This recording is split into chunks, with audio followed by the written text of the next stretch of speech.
The cold-hearted HR director who got exactly what she deserved. This happened back in the mid-90s when I was working as an HR manager at a mid-sized company in the Midwest. Now, I need to paint you a picture of what this place was like before everything went to hell. We weren't just another soulless corporation. This company actually gave a damn about its people. Every Thanksgiving, every single employee got a turkey and a crisp $100 bill. No exceptions, from the CEO down to the newest intern. During the brutal winter months, we'd have hot chocolate stations set up in the break rooms. When someone's kid graduated, we'd pass around a card and everyone would chip in for a gift. It was the kind of place where people genuinely looked forward to coming to work. But the crown jewel of our company culture?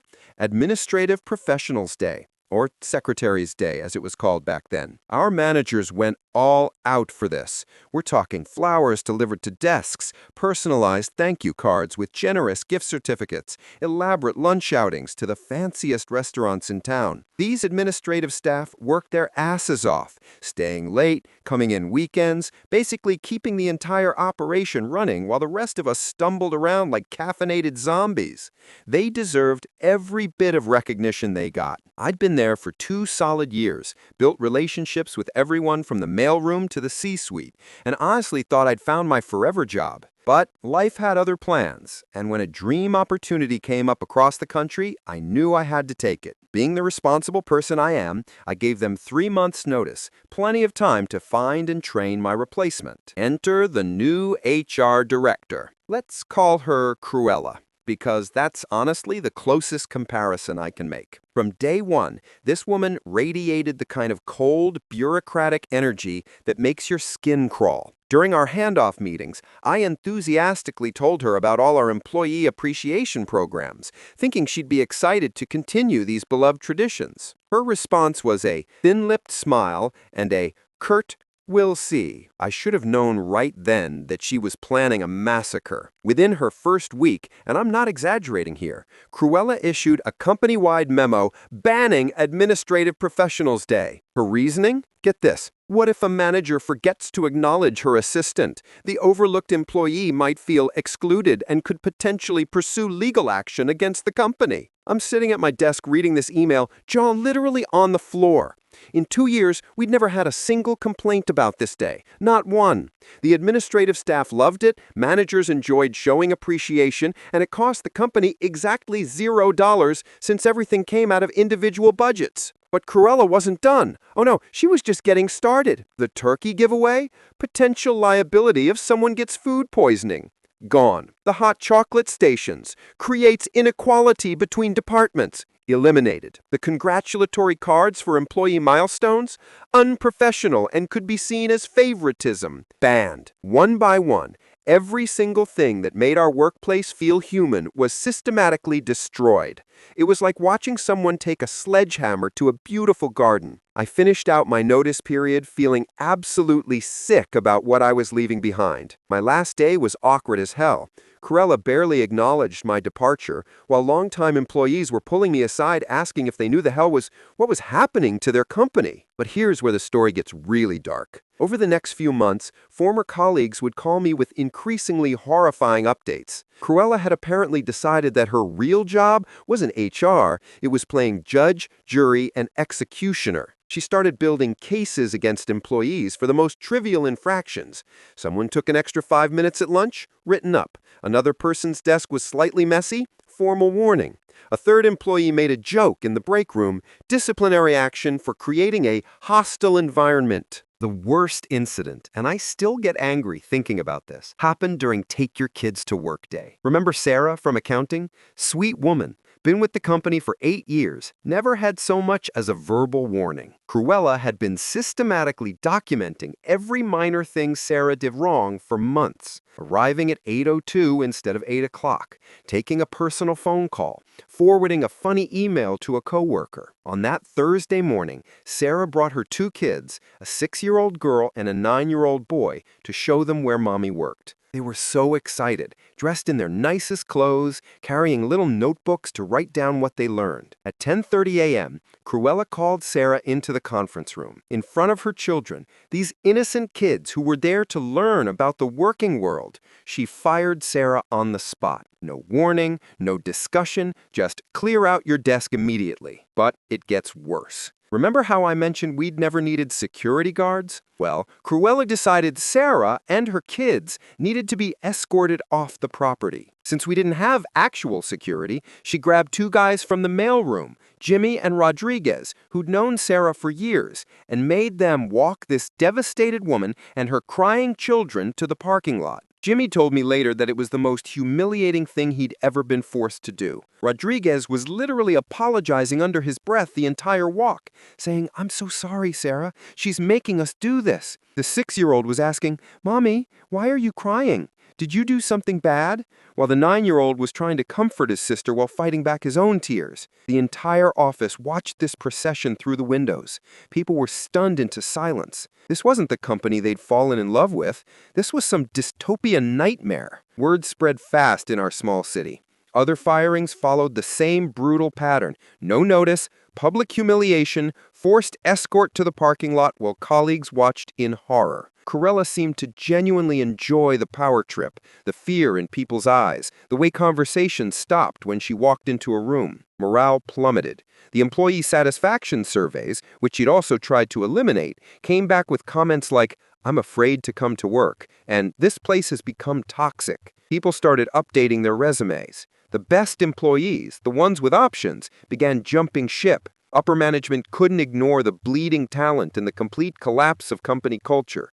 The numbers don't lie. Productivity was down, sick days were up, and they were hemorrhaging good people to competitors. Exactly 11 months after I left, my old colleague Janet called me with the news I'd been secretly hoping for. "She's gone," Janet whispered into the phone, barely able to contain her excitement. Apparently, she had finally pushed too far. The final straw was when she tried to fire the CEO's longtime assistant, a woman who'd been with the company for 15 years and was basically family to everyone. The CEO walked into the conference room mid-termination meeting and lost his absolute mind. But here's the beautiful part. They fired Cruella using her own playbook. No warning, no "let's discuss this," no opportunity to defend herself. At 3 p.m. on a Tuesday afternoon, they called her into the main conference room, the same room where she had destroyed so many careers. The CEO, flanked by two board members, delivered the news with the same cold efficiency she had perfected. "Your employment is terminated, effective immediately. Please gather your personal items." And then, I swear this is true, they made her do the walk of shame.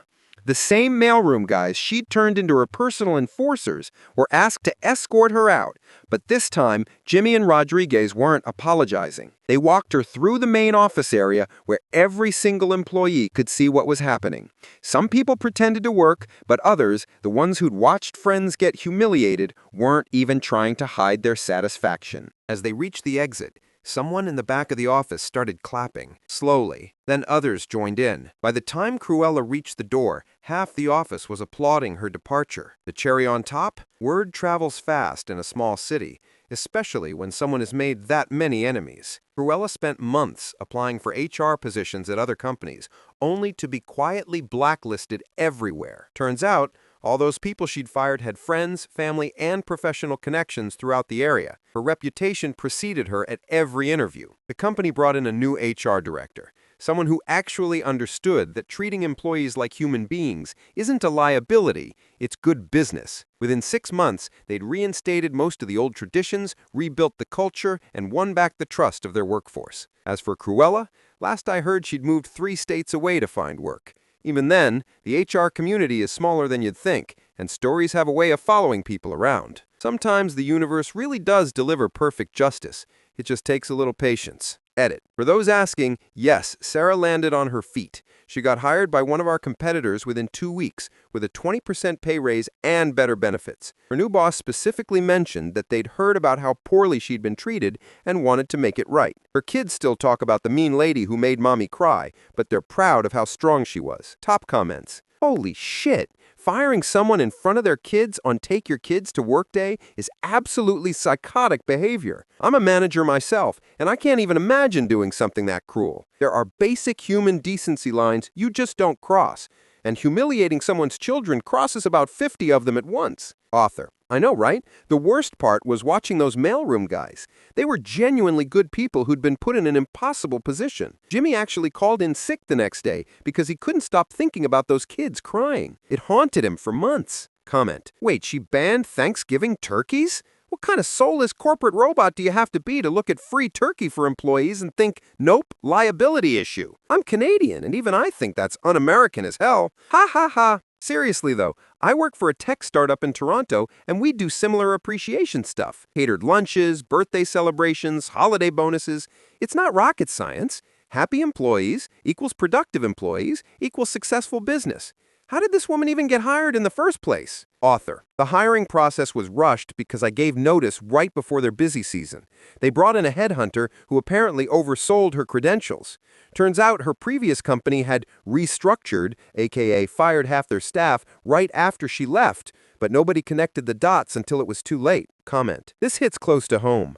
I worked mailroom at a corporate office for 6 years and got asked to escort people out exactly once. The manager who asked me to do it tried to make it sound professional, like I was some kind of security officer. Dude, I sort letters and deliver packages for $12 an hour. I'm not your personal bouncer. I refused and told him if they needed someone escorted out, they should call actual security or do it themselves. Never got asked again. Good on Jimmy and Rodriguez for at least apologizing. They were probably scared for their own jobs. Comment. As someone who's been in HR for 15 years, this made my blood boil. We have one job: to support employees and protect the company by creating a positive work environment. This woman did the exact opposite of everything HR should stand for. That liability excuse for banning Secretary's Day is complete bullshit, by the way. If anything, appreciation programs reduce liability by boosting morale and employee satisfaction. I've never seen a lawsuit that said, my boss gave everyone else flowers but forgot about me. But I have seen plenty of wrongful termination suits from toxic managers who create hostile work environments. The fact that she lasted 11 months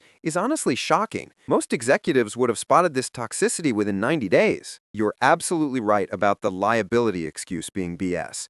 Our legal team had actually reviewed all our employee programs when I first started and gave everything the green light. She was just using legal concerns as cover for her weird control issues. The 11 months thing? Yeah, it took them way too long. I think upper management was hoping she'd settle in and get better. Classic mistake of giving toxic people too many chances. I was an executive assistant during this exact time period, and Administrative Professionals Day was everything to us. It wasn't about the gifts, though those were nice. It was about finally getting recognition for all the invisible work we did. Answering phones, managing calendars, dealing with difficult clients, staying late when deadlines hit. Basically being the glue that held everything together. Banning it would have been like a slap in the face. It's basically saying your contributions don't matter enough to acknowledge. No wonder everyone hated her. Chef's kiss. The slow clap starting from the back of the office is absolutely perfect. I'm imagining it like that scene from every sports movie where one person starts clapping and then the whole stadium joins in, except it's Karen from accounting starting the applause for corporate Satan getting fired. 11 out of 10 revenge story. The fact that she got blacklisted from the entire local job market is just magnifique. Sometimes the universe really does have a sense of humor. Write what you think about this situation. Also, if you like this video, give a thumbs up, subscribe, and turn on the bell to receive notifications about the latest videos. See you next time. Bye-bye.